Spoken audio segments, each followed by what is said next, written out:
quand on parlait tout à l'heure de cette histoire de, finalement, des managers dont l'autorité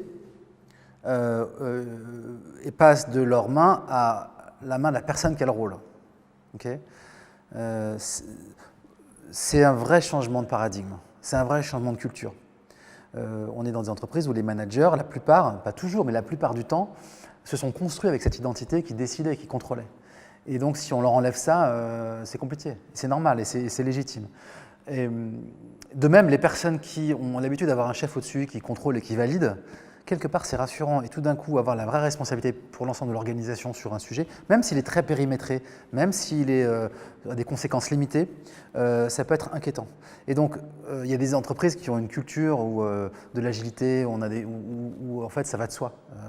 Eh bien, même s'il y a une envie, parce qu'on sait qu'il y a un enjeu à aller vers plus d'agilité, etc., même s'il y a une envie, une conviction intellectuelle de le faire, c'est pas pareil d'avoir une conviction émotionnelle, c'est-à-dire qu'il y a l'inconscient qui peut freiner.